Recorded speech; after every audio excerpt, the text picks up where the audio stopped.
लक्ष्मी आ गई। जा के माई सुने तारू जल्दी आवा। हमार लक्ष्मी घर लौटा।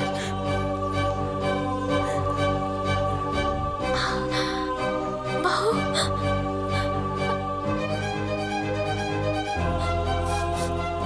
सदा सुहागन रहा। प्रणाम बाबूजी। प्रणाम माई। हमके माफ कर दी। हमरा के अपन घर छोड़ के ना जाए के चाहत रहे। ना दुल्हन तू काहे माफी मांगा तारू। अजय के माई सही कहा तारी। गलती तो हमने के बा। हमने के अपना बहू के भी बेटी जैसा दुलार देवे के चाहिए। खैर जौन भाई तौन भाई।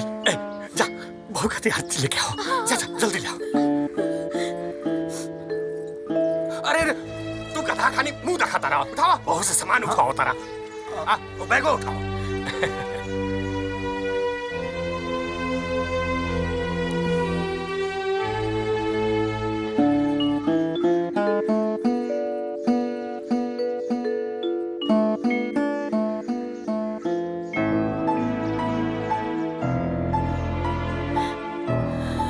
अरे बाप आज तो बहुत लेट हो गए।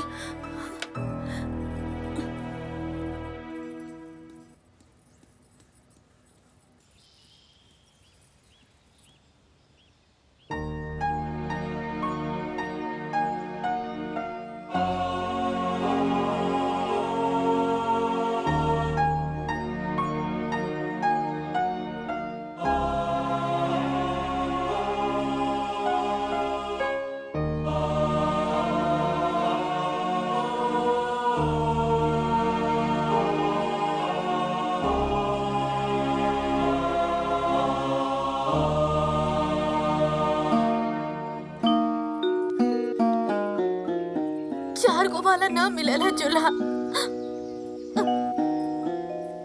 हमरा के तोरा पर पूरा यकीन बाटे।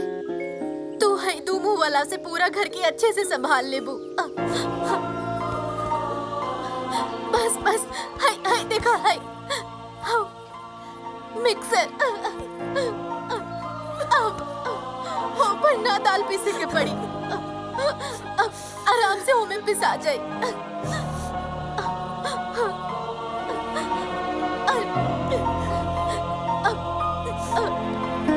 रोवे की कोनो जरूरत नहीं है। जा झट से चाय बना के अजय के बाबूजी के पियावा तो जा।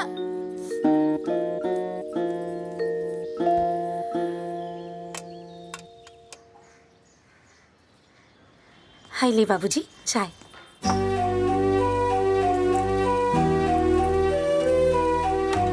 अरे बाबूजी यहाँ क्या करता नहीं। अरे छोड़ी ना आराम कर दी। सब काम ते ही करबे। हमू सोचनी अपना बहू के तनी मदद कर दी। और वैसे भी तोरा हाथ के कलौजी हमरा बड़ा पसंद है। पेट भर जाला लेकिन मन ना भरेला। लेकिन हाँ एगो बात के ध्यान रखिए। हमरा के परोसे से पहले 2-4 पीस अपना खातिर बचा लिए। ना तो सब हम खा गईनी तो हमरा के दोष मत दी।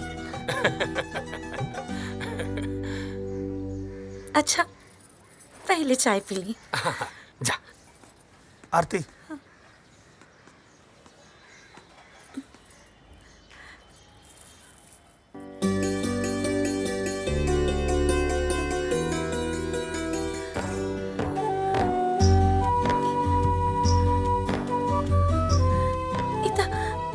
सुमन के दे लेना नहीं ना।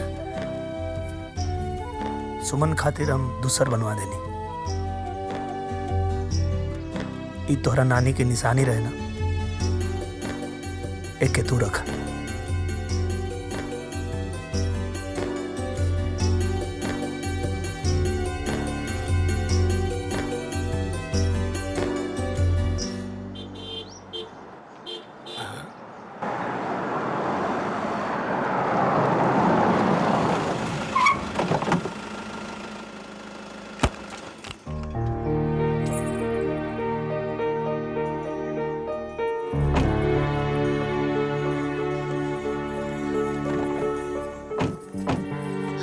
आगे तो हर माई का जा।